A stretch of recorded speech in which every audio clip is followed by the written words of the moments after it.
Imagine running sales blind, like Mario sprinting through a castle with no map and no idea where the exit is. The old way?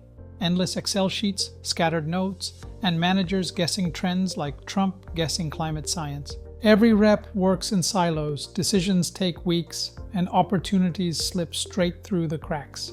Result: missed revenue, wasted budget, and teams constantly firefighting instead of selling. The AI way? Tools like Tableau and Zoho Analytics AI auto-track product, customer, and segment trends in real time. No more waiting for quarterly reports. Pair with ChatGPT to summarize the insights instantly, then bring it to life with Moksy.